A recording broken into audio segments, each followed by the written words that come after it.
without a doubt, are going to shut all these lights off right now. Podcast over.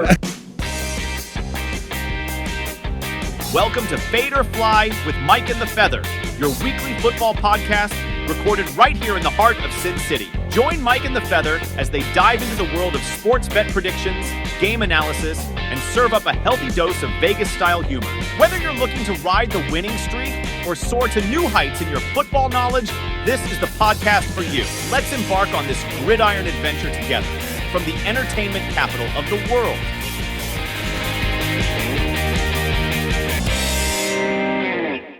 All right, welcome on in to the next episode of Fade or Fly with Mike and the Feather. I'm Mike. And I'm the Feather. And we are here to look at the slate of games from this Sunday, the first weekend of NFL football. Excited for it. Exciting Should stuff. be fun. Can't wait. Giants start their 17-0 campaign. You see, that's old school thinking right there about the number of games. 17-0 campaign this year. It's still pretty early in the day, and you're doing day drinking already. Well, you know what? It's Vegas. It's never too early. So It's 5 o'clock somewhere. Shout out to Jimmy Buffett. Yes, Jimmy Buffett. R.I.P. Jimmy Buffett. So yeah, basically, we're going to look at the majority of the games from this Sunday. You have your analysis of them ready for us? Yeah, this Sunday. Okay, so how we're going to be doing it going forward after this particular weekend of games is I'm going to actually be giving picks, my thoughts on every single game as far as who I'd pick against the spread. And then I'm going to have within that segment on Fridays is going to be a segment called Take It to the Bank, Feather Picks. Today, a special opening week 1 NFL opener, season opener, weekend opener. I'm going to do not 1, but 7 Take It to the Bank picks. Even this I didn't weekend. know that was coming down the pike. 7 Take It to the Bank picks. We're going to have 7. Right out, boom, we're gonna hit them hard right away out of week 1, out of the gates. 7 Take It to the Bank picks. I'm not gonna be breaking down any other games. We're gonna make some money this weekend, and we're gonna jump off to a hot start. It's tough. Week 1, week 2 is usually a very tough week in the NFL. Yeah. Traditionally, you know, we fly blind a little bit, not knowing what to expect, you know, until that first game or two goes off. But I feel pretty good about it, and I'm pretty confident that I put together a nice package of 7 games. We're going to roll with them moving forward. So I'm excited. I'm really pumped up. How are you feeling, Mike? I'm you good. getting I'm ready? ready for this. I'm excited. I have no idea actually what you've picked yet, so I'm very curious to hear what you've got ready for us. So Absolutely. So let's take it away. So all right. So the first game we're looking at for your pick is the Bengals at the Browns. This is the 1 p.m. Eastern time game this Sunday, and it's the Bengals minus 2.5. all right, guys. Yep. First game of the day is, of course, the Bengals at Browns. And as of right now, Joe Burrow is healthy, good to go. That offense is looking good. Joe Burrow has had his troubles in Cleveland. He is 0-3 in his career in Cleveland and 1-5 in the last 6 games against Cleveland. So that's not good. On the other side of the ball, you got Amari Cooper, Nick Chubb, and Deshaun Watson, all solid players. Nick Chubb's one of the best running backs in the league. Amari Cooper is a top-end wide receiver. Deshaun Watson still working out probably the rust a little bit. We'll see where this is his first home opener in a couple of years. Bengals get back their top defensive player and a top 5 cornerback in the league in Chidobe Awuzie. If I mispronounced that, sorry about that, but it's a tough one.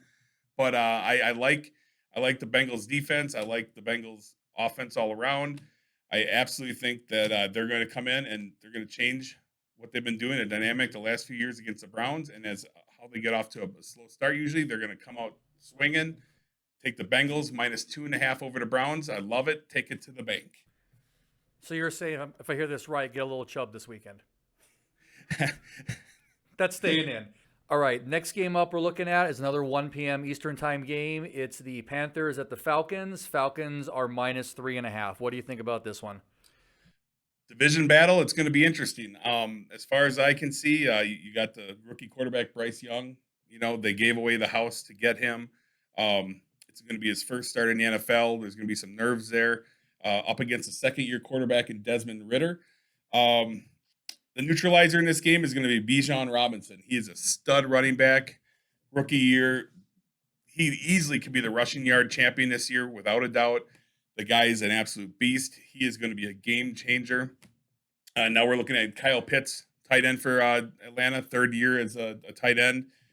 He's also a physical specimen. The guy is an absolute beast. He's like a wide receiver with a big tight end body. Guy can catch, block, everything. So the bottom line is, it's going to come down to a lot of things. So Panthers wide receivers are a little banged up. It is in Atlanta. Division battles are always tricky, but I'm giving this one to the Atlanta Falcons. Atlanta minus 3.5. Take Atlanta. They just are going to be the better team today. Drake London, wide receiver for Atlanta, is going to get some separation. And I believe everyone's a little bit nervous about Desmond Ridder and where is he going to end up when it's all said and done. As far as, he showed some stuff last year, but people are unsure. They're also a little bit hesitant because Atlanta tends to run the ball far more than pass. So everyone's kind of wondering, like, how's that passing game going to be?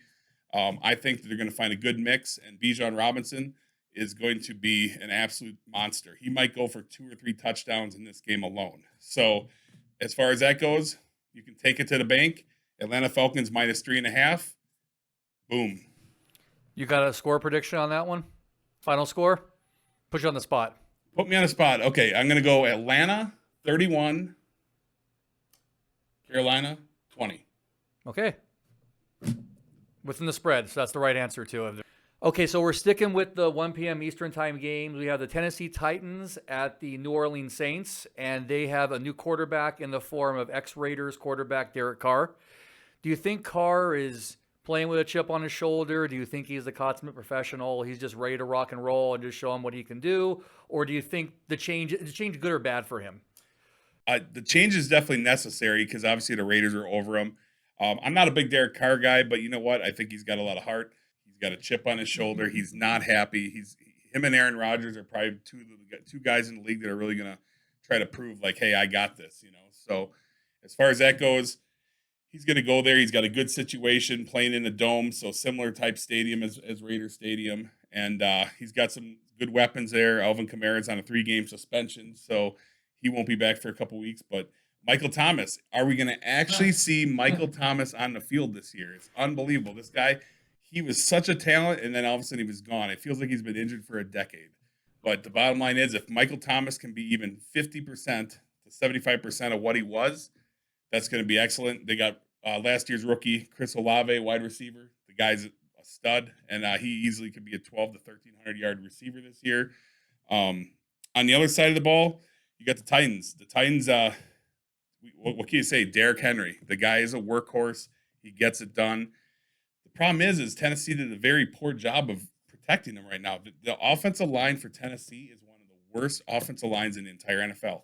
How's that possible? When your team when your team is based on complete running, how do you not make sure you get the best line possible? It makes no sense because Ryan Tannehill is suspect at best. People underestimate him a little bit, but in the end, he earns his criticism. So they brought in DeAndre Hopkins from Arizona. He was not happy in Arizona. Well, no one's happy in Arizona because Arizona is complete trash. But anyway, you got something to add to it? No, I was just thinking when you said Michael Thomas, I remember in the fantasy football draft, the name coming up, and I was like, wow, I remember that name. Is he still playing? Like, exactly. It's like this used to be the stud. He used to be the one. Like you said, has he had a full season in a while? It's been a couple years. It's been a couple of years. I mean, you remember when Michael Thomas, he was a top 3 wide receiver. Like, yeah. He literally was the guy, like, should I take him number 1 overall kind of thing? He was back in the time frame for fantasy drafts. He's like the Christian McCaffrey of today. It's like, do you take him right in the top? Do you wait? Now it's like, I think he went for like $5, $6, $7. It's even funnier if it's in auction leagues he didn't go for much, and so I mean, we'll see where he stands, but bottom line is I think that Tennessee is just not going to have enough firepower. Their offensive line is going to get tore up pretty good. The Saints have a really solid defense. I'm really impressed with the Saints defense year in and year out. They're at home, which is huge. The public's kind of split on this. They're leaning actually towards the Titans actually, in a lot of ways from a betting standpoint, but I don't see it that way. I think the Saints come out strong at home. They're -3, and take the Saints. Take the Saints to the bank. They're going to get it done, and I'm confident in that. That's all I got to say. Boom, fire. Another 1 p.m. game, we have the Jacksonville Jaguars at the Indianapolis Colts. This is a game I think our good friend Mike Kidwell will be watching. Shout out to Kidwell. Jaguars are -5, and I think how the whole season goes depends on if Trevor Lawrence continues his climb statistically in his third season, or if there's going to be a roller coaster from the start again. You don't know what you're going to get from game to game. Yeah, the Jaguars are well coached by Doug Peterson. He's kind of settled in nicely there. The team went out and got Calvin Ridley. Big pickup for those guys. Calvin Ridley was a beast for Atlanta. He faced some woes off the field, but he's back, and I think that if he's even 75% of what he was coming back, he's going to be the number one guy and maybe a top 5 wide receiver in the entire NFL by the year end. So Trevor Lawrence got somebody that is going to really do well for him. Then you sprinkle in a little Christian Kirk and Evan Ingram, followed by a really great running back in Travis Etienne. This offense is primed to make a run for the Super Bowl. Will it happen? Long way to go. But this team is talented, and they have the ability, and they're hungry. You know, they got towards the top of the mountains last year, and the big dog Patrick Mahomes kicked them back down and said, "Not today." But I like what they're doing over there, and we'll see what happens. On the other side with the Colts, they are on the roulette wheel of quarterback still. We got Anthony Richardson, Yep. rookie quarterback. A lot of expectations are on his shoulders, and I feel like he might have an easier time if he actually had a running back he could dish out to or use as a backup, because right now we're still trying to free Jonathan Taylor from a team that clearly has no interest in him being there. But so the Colts are obviously a team without a solid identity to start. Oh, absolutely. The Colts have had their troubles. First of all, the Colts have not won a season opener since 2013. Think about that. They haven't won in week 1 since 2013. It's a decade. And a lot of it has to do with Jim Irsay. I mean, the guy just doesn't do right by his players. It's just I keep saying this, but the guy, he's wasting an opportunity. They go out and draft a dynamic quarterback in Anthony Richardson. That this guy can run well. Hopefully he's going to be able to be a good passer as well. They got Michael Pittman, which is a stud, very talented receiver. You have Jonathan Taylor, who's arguably a top 5 running back. And instead of embracing him and paying him, they put him on the PUP list, and he's not available to anyone for 4 weeks. So I'm guaranteeing Anthony Richardson would love to have that guy in the field. So as far as that goes, I think the season woes are going to continue. And as far as my pick goes, Jacksonville Jaguars, a lot of people are saying, okay, -5 points is a lot. But I just don't see a path that the Jaguars lose, and I don't see a path that they don't win by more than a touchdown. So I'm taking the Jags, money in the bank, take it to the bank. Jags -5, get it done. Colts are not going to win this year. And sorry, Mike. Maybe, sorry, Mike, but maybe Jim Irsay is going to think twice about how he's handling the Jonathan Taylor thing when the Colts fans are booing him out of the stadium. So. All right, we're continuing to stick with the 1 p.m. games, and honestly, I don't know Jason's picks beforehand, at least not this week, and I looked down at his sheet for this game, and I'm actually shocked by this one. 1 p.m. game, we have the San Francisco 49ers versus the Pittsburgh Steelers. Steelers are +2. +2.5. And we have a lot of Steelers are +2.5. There's a lot of stuff going on. We got 2 second-year quarterbacks, one who's only played 6 games, and it literally almost went to the Super Bowl, has a lot riding on his shoulders. We don't know which Brock Purdy we're going to see. Anybody can do good, I think, over the course of 6 games. I mean, obviously that team is stacked, and they're stacked to win, and I think they're made to win because that team has a lot of expectations now. They've basically given away their draft future.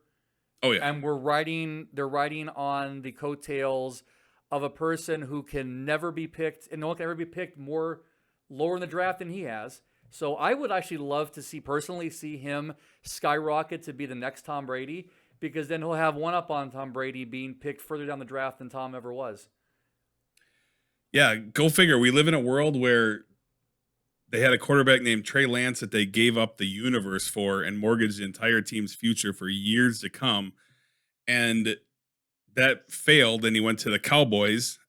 And lo and behold, Mr. Irrelevant, the last pick in the draft, could be literally the guy that pulls him out of the fire and takes him to the Super Bowl. Now that's a story. That's a made-for-TV movie story right there.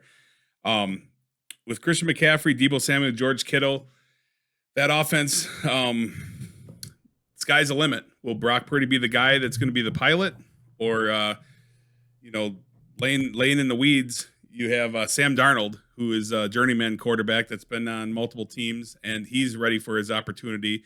We know the Trey Lance thing failed, so he's gone. Big news, obviously, Nick Bosa signed a monster contract for that defense, and this week, yesterday it is, and they're anxiously awaiting his arrival, and I believe he will be playing. How much, and they may ease him into it. I guess it depends on game flow, but I'm liking this team a lot. And as far as on the other end of the ball, you got Kenny Pickett. Kenny Pickett, second-year quarterback. Came in, showed some things last year, and I feel like now it's his first full year starting from week 1, and it's a different team. You got Najee Harris, Deontay Johnson, and of course George Pickens. Pickett the Pickens. We've talked about that before. Pickett the Pickens, and this guy's a super talent as well. So I think there's big things ahead for this Pittsburgh Steelers team. Anything to add about Well, I have an honest question. Okay. If Pickett doesn't do well in his second season, because Pittsburgh's had a little history of struggle since Roethlisberger has been gone, do you think the fans will actually go outside and protest, and they'll call it the picket line? It's possible. Those Steeler fans have high expectations. Should I register the domain right now for that, do you think? Picketline.com. And bottom line is, so Steelers +2. That's the Steelers plus 2.5. The half point's very important. Steelers plus 2.5. Mike Tomlin led team. They're at home, and you could take it to the bank. Upset of the week: Pittsburgh Steelers plus 2.5 are going to beat the San Francisco 49ers. Terrible towels are going to be waving all day long. TJ Watt is going to put a lot of hurt on Brock Purdy. Bottom line, he's a beast, and it's going to be a good matchup. You got 2 times. You got Nick Bosa, TJ Watt, both dominant players, and the difference is going to be at home. Pittsburgh's going to get it done against that defense. It's going to be a battle. It might be a grind, but Pittsburgh is going to win that game outright. But at minimum, take the 2.5. They're going to cover that. Boom. Okay, and I ask you to remember whose studio you're in and who provided all of this for you. But we're going to look at the 5:20 Sunday Night Football game, which would be the Dallas Cowboys at the New York Giants. You have to remind me of what the spread is on this one. Dallas is -3. They're favored by 3 points. Can Cowboy fans count that high to know the score difference, though? That's a good question. I mean, Dallas fans are they're an interesting bunch for sure. It's a big game. Right away. Division battle. Could be playing for the division at the end of the year. Dak Prescott, this is like a show me season for him. I mean, I've watched a lot of footage of him in the preseason, and it seems like his name should be Pick Prescott, because the man gets picked off more than a package from UPS, bottom line. But we'll see, because now he's got a super talented Tony Pollard that's really kind of come into his own. He's a lead back for now for the Dallas Cowboys, and he looks like he's going to be a beast. CeeDee Lamb, you're talking about a top 5 wide receiver in the NFL as well. The guy is a dynamic player that can make huge plays downfield, and yards after the catch, he's a monster. Now you start looking at the free agency. Dallas went out and said, hey, we're going to get someone else for you, Dak. They went out and got Brandon Cooks. Brandon Cooks has a lot of potential. The guy has been kind of a journeyman all over the league, and kind of a hired assassin each year. And he does good things, but he seems to not end up on great teams most of the time. But we'll see. Dak Prescott has weapons. He doesn't have the excuse. Now it's Michael Gallup as well, another wide receiver on the team. So we'll find out. I think if Dak doesn't get it done this year, a guy named Trey Lance is in the backdrop. So who knows? Dak might be whack and be out of there. But now you switch over to the other side of the ball, and the Mr. Mike's New York Giants, his beloved Giants. What say you? I mean, look, if you had a look at the Giants teams in the past that have won, I've got to see them go to 4 Super Bowls and win 3 of them. Shout out to Scott Norwood for that missed kick in 1991. We never really carried a lot of the same team. We always had some new person step up or get some miracle play handed to them that got us where we needed to go. This season's team kind of reminds me of that. We still have, obviously, Barkley. We got him for another year at least. Daniel Jones seemed to have a resurgence. We took Waller from the Raiders.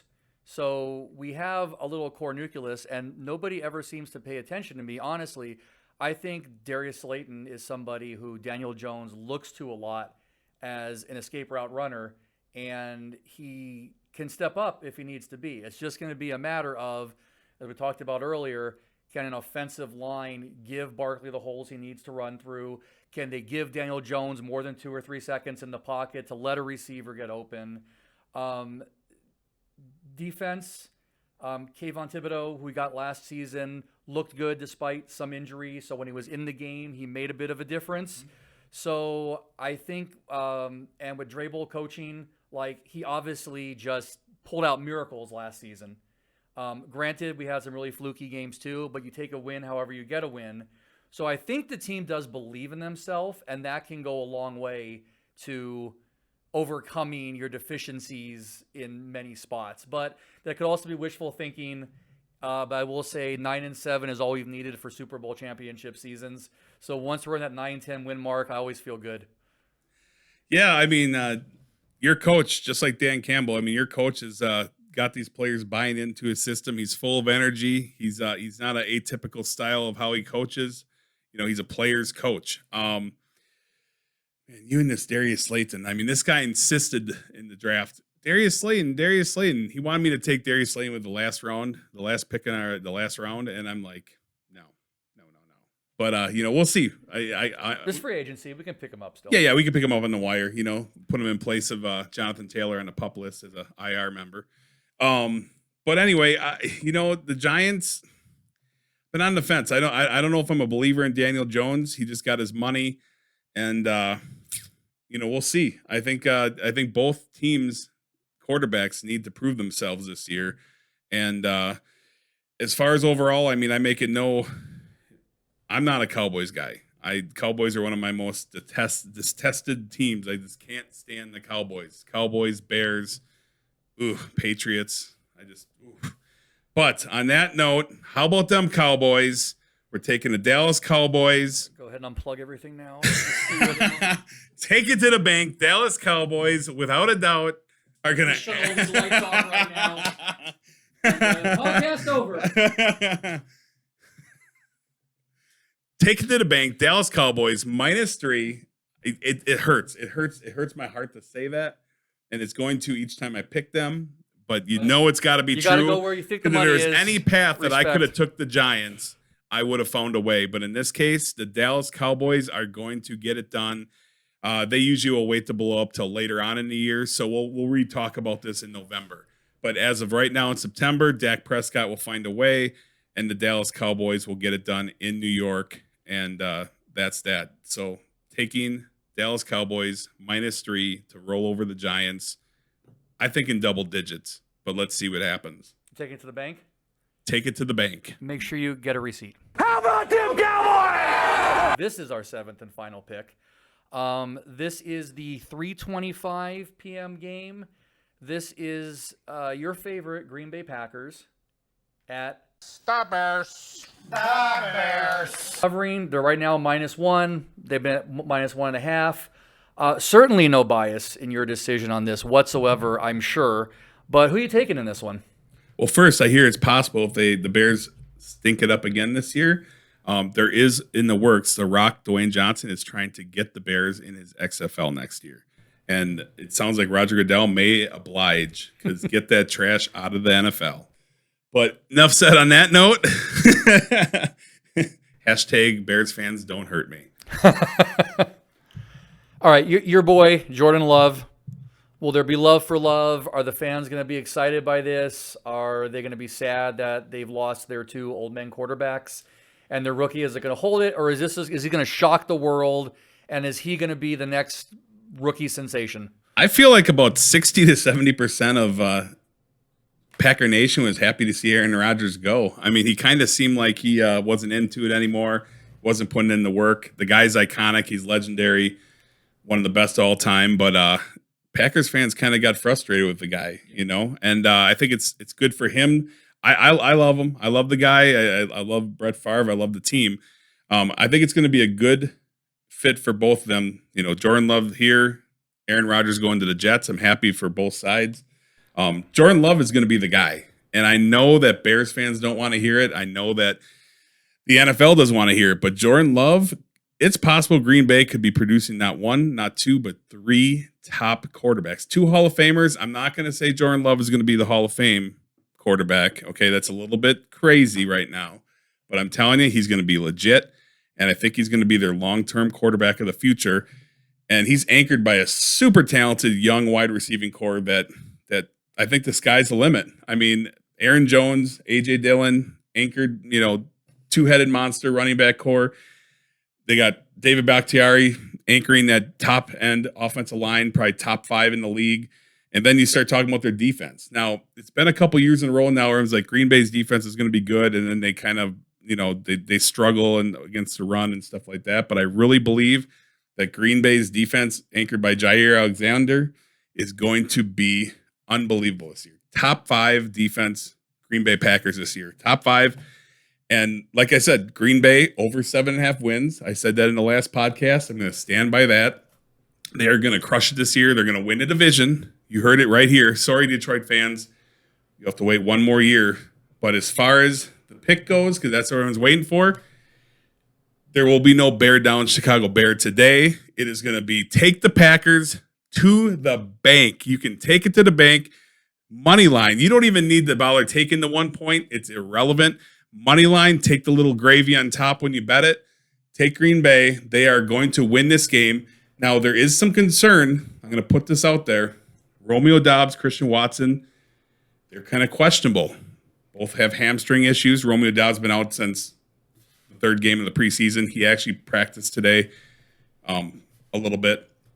Christian Watson was out. So as of today, Thursday, Christian Watson's still out, but I do believe he will play. But as long as one of the 2 of them play, I have no doubt in the world that they're going to beat the Bears by 7+ points. If they're both out, I still think Green Bay finds a way to win. So you don't have to change your pick with whether they both play or they both don't play. Green Bay will get it done between defense and rushing, and Jordan Love will make it happen. So that's my pick right now. I know you guys are excited as Bears fans about Justin Fields and DJ Moore, but outside of that, I feel like that this team cannot match up with many teams in the NFL. And unfortunately, you're going to have to wait another year to have a shot to beat Green Bay in Soldier Field. So Aaron Rodgers might not be the daddy anymore, but Jordan Love, he's looking to adopt. I feel like if I were to cut you right now, you'd like bleed cheese. That's just exactly, and not just the cheese you're spewing about. Oh yeah. Your beloved Packers. It's just. It's, I mean, your blood, my friend, is curdled and full of calorie goodness. I don't know. Everyone's gonna think I'm going to leave that, but I should cut that. Everyone's thinking I'm gonna be a homer here, but it's not. I literally believe this through my core that Green Bay is going to be an outstanding team that's going to shock the world this year. And guess what? Wait and see. We'll my buddy Dan Paddock, he's trying to get me to say that I basically would agree to wear a Bears hat on our next filming of this podcast on Tuesday in the event the Bears beat Green Bay. Folks, if you want to see that, make sure you leave a comment down below saying yes, yes, yes, or a thumbs up to the hat. I will buy it personally myself just to see this man suffer through an entire podcast. First of all, it's not going to happen. They're not going to lose. But if we'll put a little poll in there, comment down below if you feel that I should wear a Bears hat in the event the Bears win, and I have to wear it for the entire podcast on Tuesday. If the consensus is yes, I will agree to that. And but look at this face. Do I look worried? It's not going to happen. The one good positive thing, Mike, is when you go to buy that Bears hat, you can get it on clearance. It's probably for $2 or $3. So at least from a monetary standpoint, it's going to be cheap. So it won't break the podcast budget. Good to know. No, the budget's intact for the 2023 fiscal years. All right, there you go. Packers -1, Take it to the bank. Packers -1, take it to bank. So, guys, that's your 7 picks right now. We got 7 really good picks, and I feel good about all of them. I'm so pumped. Come on out to the Westgate this Sunday. Mike and I will be there. I'll be there starting about 6 a.m., hanging out, watching, doing my prep and watching the football games, and we'll be there all night until Mike's beloved Giants lose to the Cowboys Sunday Night Football, but he will be able to come home to his loving wife, and she will console him and give him a hug, and he'll be okay. Also, I will be taking auditions and resumes for a new co-host, so please bring those with 2 copies and proper grammar on those, please. No, in all seriousness, guys, thank you for watching. If you enjoy the podcast, please, you hear it before another podcast too, but make sure you click the like and subscribe buttons down below and the bell icon so you're notified when we post new content. At least twice a week we'll be posting. And I didn't tell Jason this yet, but I am going to confirm all his picks again with him this Sunday morning, and I will be confirming them all on Instagram. So make sure if you aren't subscribed to our Instagram page, it's Mike and the Feather, and I will put that up there on Sunday morning before kickoff time. So with that, this is our first week. It was kind of fun. We're learning. Got a lot of cool stuff in the works. Everybody says that, but we actually do been working on it. Just slow to roll it out till we get the whole process down. But I want to thank all our friends and new subscribers who are watching, and we hope to make you some money this season. So have fun watching the first weekend of NFL. We'll see you on the other side on Tuesday. Talk about all the games this weekend. You'll probably be going, you'll be going 6-1 because just you go against the Giants. That's just already jinxing it.